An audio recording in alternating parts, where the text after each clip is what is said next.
because our parents or our guardians or the world around us forced us to grow up too quickly. And yet, even of all the adults of this world that have put on such a hardness of their heart because they've experienced so much misunderstanding and suffering, have a bright and youthful child deep within.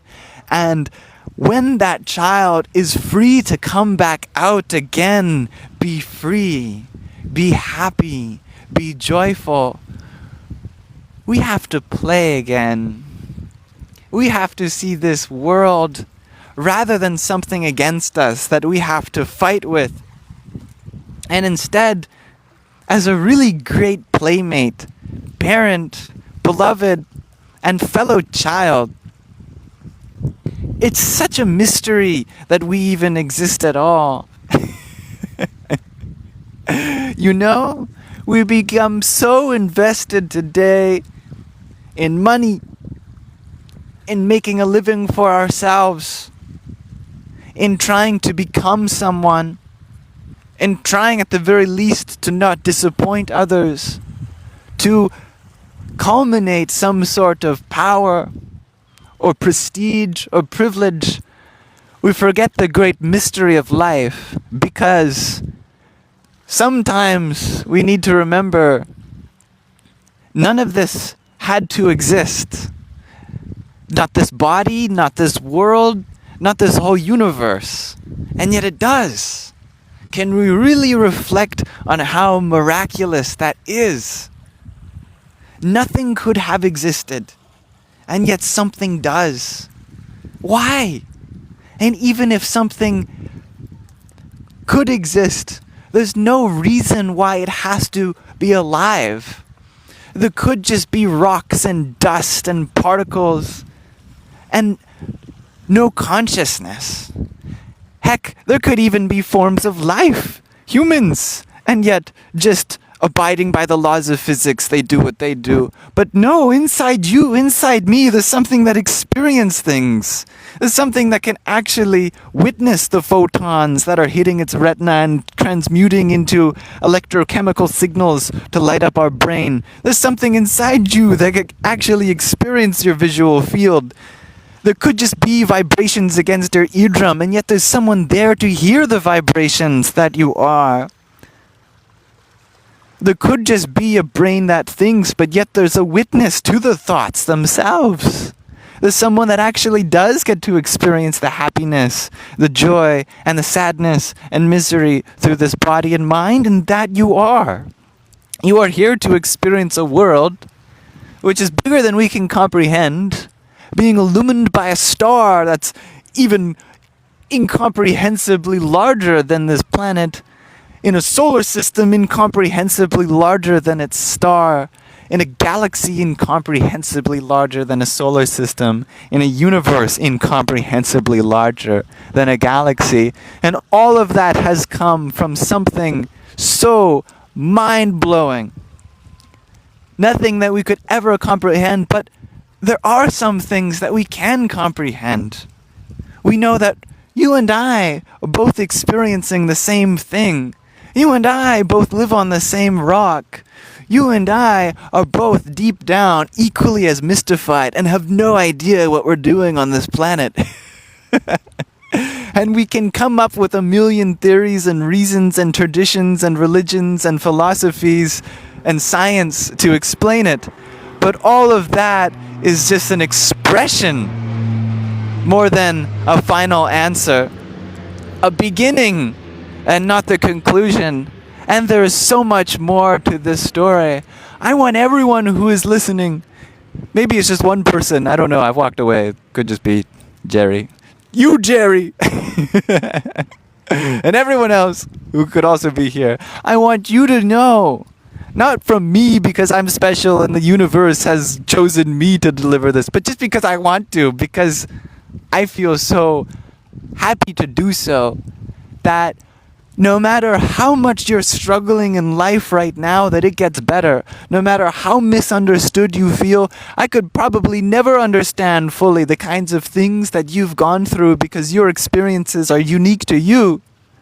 But I still believe that whatever you've gone through, no matter how different from me, that things will get better for you. I don't know exactly why I know this, but I feel like I do, and I feel like the need to say this right now to whoever is listening. And you can choose to listen to it, or you can choose to do anything else you want. The point is, you have the freedom to consider that idea that things can get better.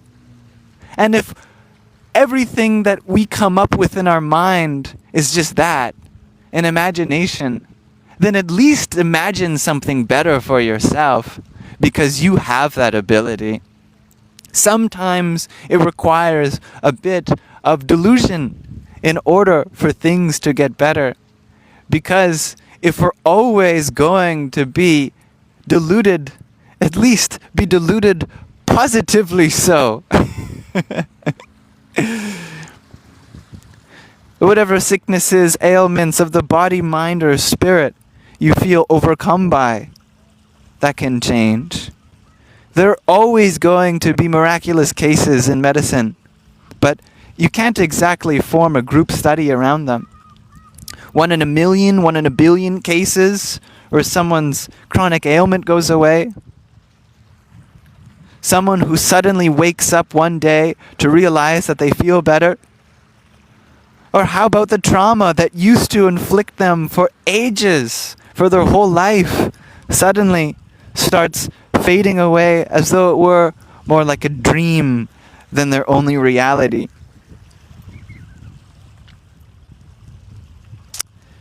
I don't care how much someone doesn't believe me, because I will always believe in them.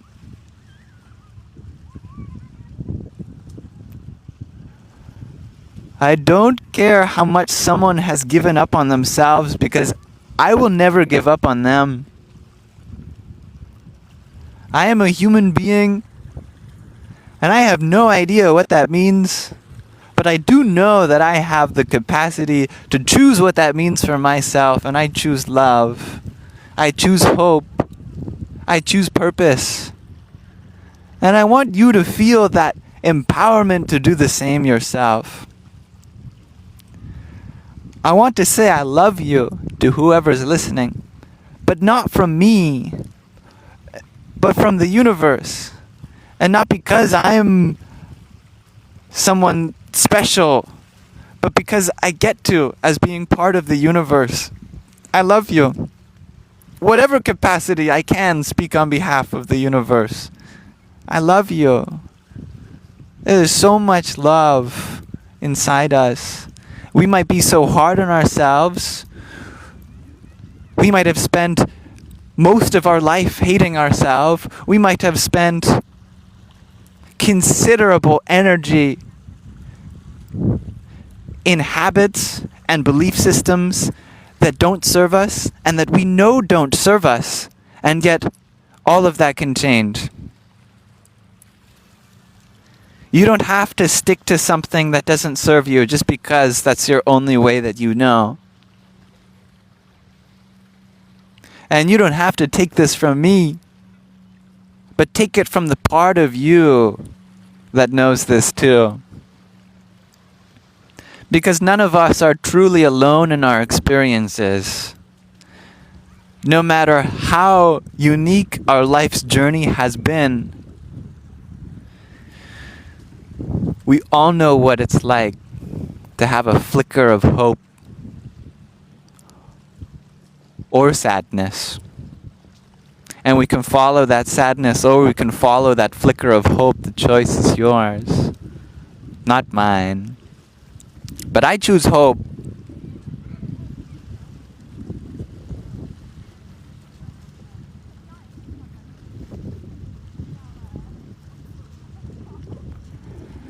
If anyone listening feels like they don't deserve to be here, know that no one deserves to be anywhere. Because it wasn't a matter of deserving which produced you. Just like unconditional love, by definition, does not need a condition in order to be given, there is no specific thing you have to do to deserve to be alive right now. You are alive right now. That's your reason.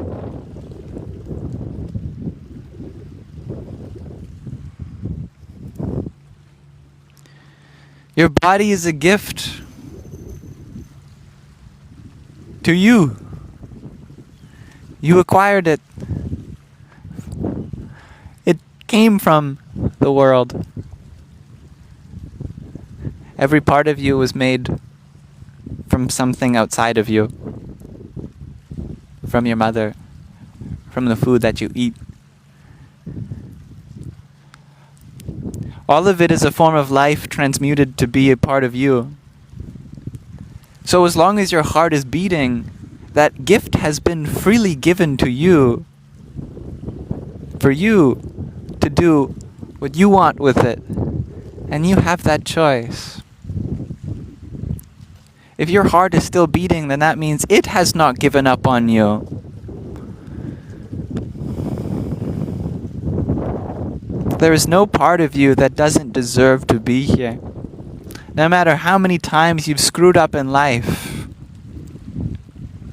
there's always a way to make amends. Otherwise, you wouldn't be here still. If the universe really thought that there's nothing else for this person, then why are they still here?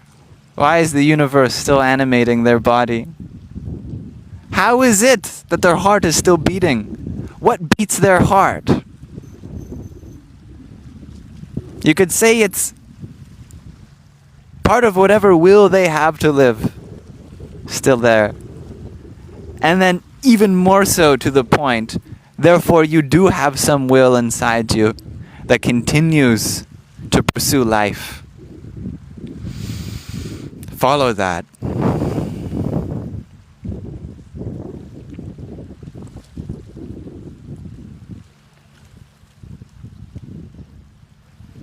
No matter how great the darkness around you feels,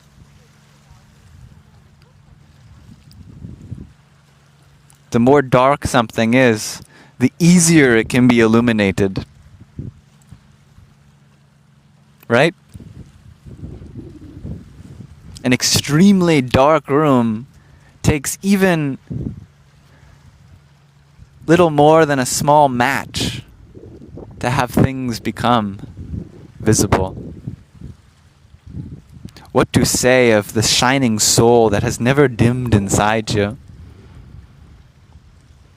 And if you don't believe in souls because it's not a scientific term, then we can use a scientific term. It's consciousness. Because as we said, there could be light and no one to see. You could even have an eye and no being there to experience those photons be converted into electrochemical signals to light up your neural pathways. And yet you are there. Something, some being inside you that you are is able to experience that light. So, what is inside you that's illuminating that experience?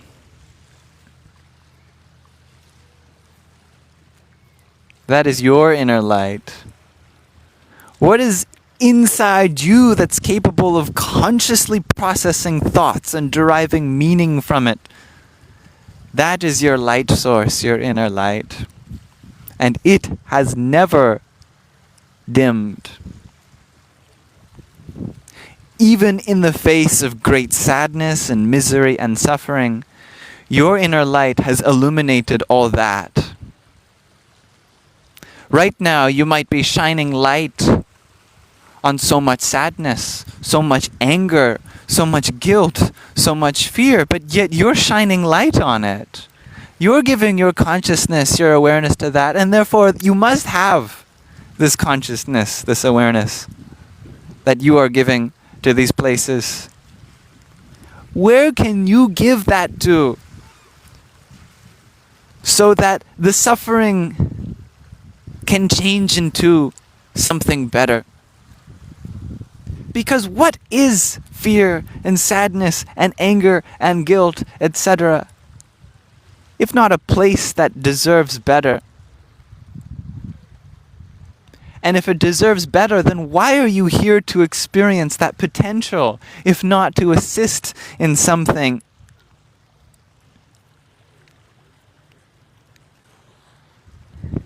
Because we are all meant to make the world a better place. That is why the world has so many challenges today. That's the way I see it anyway.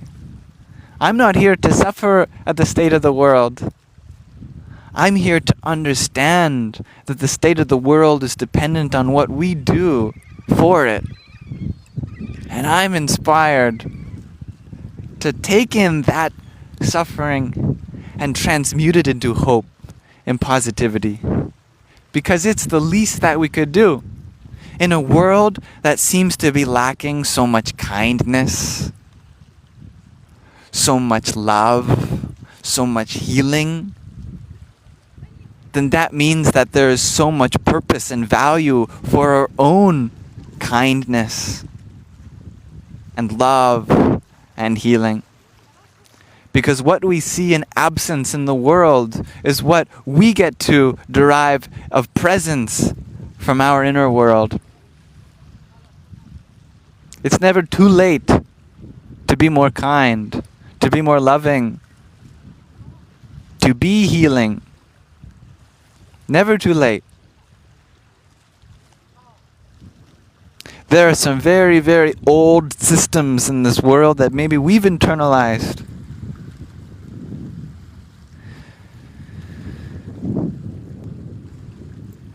Yet the truth is, you can teach an old dog new tricks.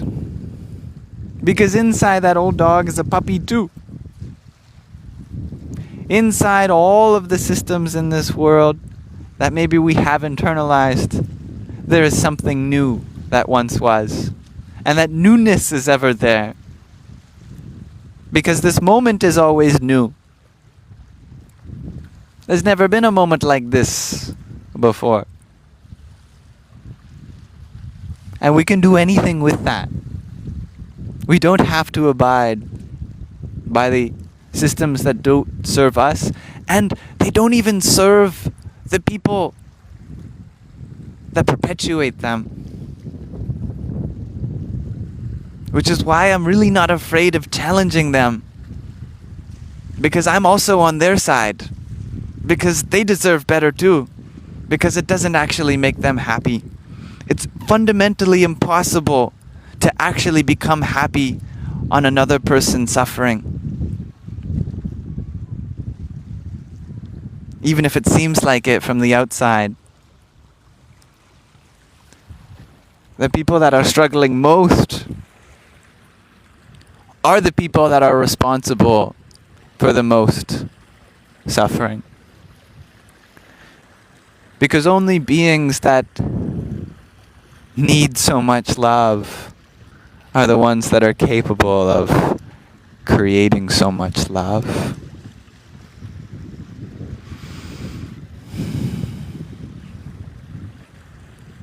And it all starts with us. Today, if you choose, is the first day in a great journey ahead of you. Only if you wish. Do we need some grand experience for us to begin anew? Or can we begin anew any day? No. The journey starts today. And the journey never ends. We've been doing this for lifetimes.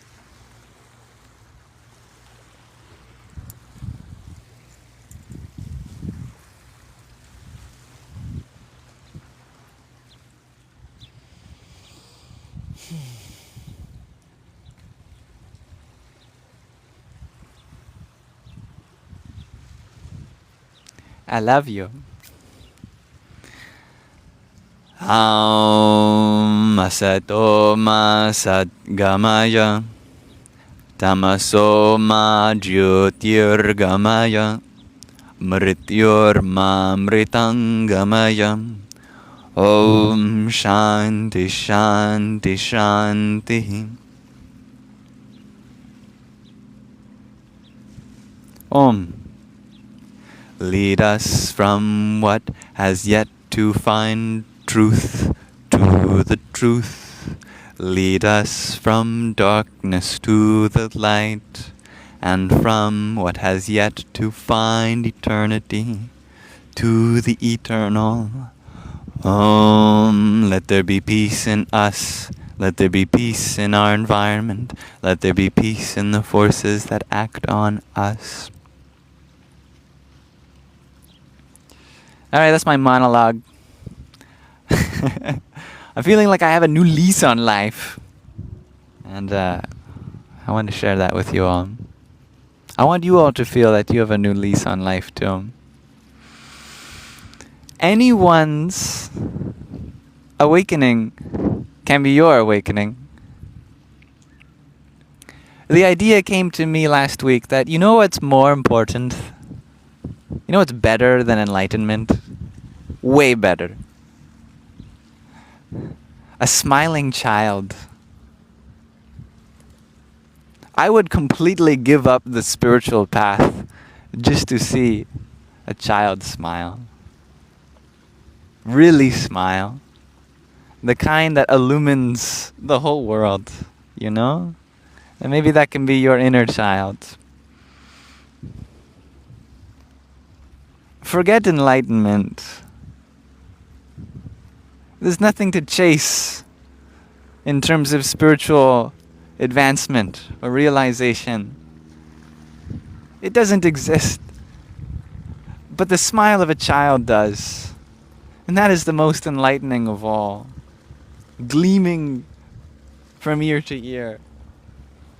Brighter than ever, a brilliant soul. That is already inside you. We just have to get that smiling inner child out again. And that's the easy part. The challenge is what you want to do as that smiling child. How do you want to have fun in this world? What story do you want to come up with? Use your imagination.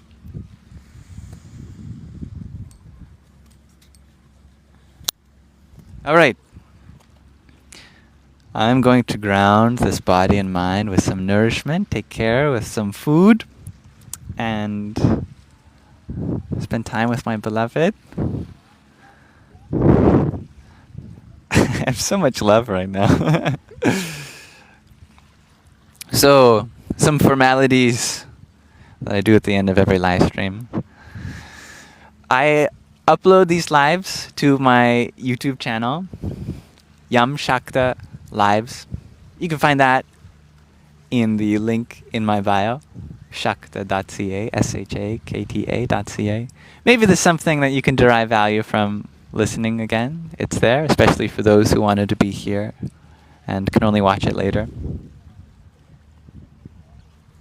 I also recently started a new series on my other YouTube channel, because as much as we do fun, jumpy, exciting, high energy stuff here, like today, I also have another channel that's dedicated more to, calming, relaxing energies. That's my ASMR channel, Yam Shakta ASMR. Check that out if you like video games. I play Minecraft. That's fun. I'm a big time gamer. I love that. Spend time outside. Spend time inside. Spend time in the outside inside. Like the world of Minecraft. Tomorrow I'll be open to one-on-one sessions. I charge whatever you want. If I went to a financial advisor, they'd say that's the worst business model ever. You charge whatever? Yeah, whatever. Free, $5, $1 million, whatever you want. Because $1 million for one person might have the same value as $5 for another person. or even just the free time of yet another person. I want it to be valued according to your time, not mine. So I'll be open tomorrow. You just send me a message. My email is also on my website, and that's liam@shakta.ca. Lyam is my full name. Liam. That's where I get the name Yam. Take off the L. I stopped taking L's. Liam. Lyam @shakta.ca. You can also message me on Telegram. You can find me through our Telegram group chat, which everyone is welcome to join. It's for our community. And when I say our community, I just mean whoever wants to join. I feel like when I say, if you want to be a part of the community, you can join the Telegram group chat. And then I feel like some people hear that and go, oh, so, what's the qualification to being a part of the community? No. There's no community outside of the group chat. The group chat is open to whoever wants to join, from people that find these live streams, which is a virtual meeting ground for this community. This community has no qualifications. It has no belief system, and it has no control over its members. There are no vows you have to take, nothing you have to agree to other than, be kind. You can be a part of many communities, you can have many belief systems, whatever you want. It's an all-inclusive space. I feel like that's everything I have to say. Other than if you want to know what I'm doing next or live streaming next, you can check out my lunar calendar, which is how I devote my time. And that's also on my website. You're laughing. What do you have to say? You gave your location to a mosquito. Max, you gave my location to a mosquito? That's the mosquito I saw earlier. There was a mosquito here? Well, that's okay. If a mosquito comes up to me right now, I would give it some of my blood. I'm in that kind of mood. Go and feed your baby, mama mosquito. I love you too. You deserve to live, just hopefully somewhere away from me.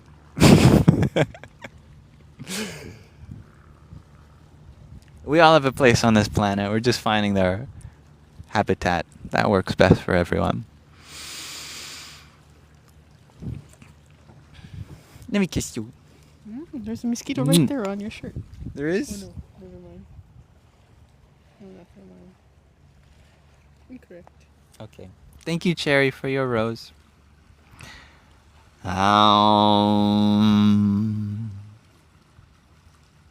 I need to learn cherry in Sanskrit, or I think we looked this up. Yeah. Cherries are native to a different part of the world than speaking people of Sanskrit, so as far as I know, there has yet to be a proper term in Sanskrit for cherry. I know fruit is phalam, and thus I say.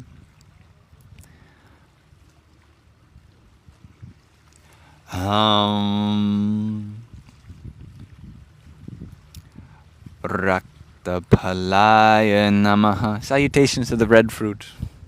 That's as best as I can do for you, Cherry. Much love to everyone. Tvam Yuyam. Or actually I meant to say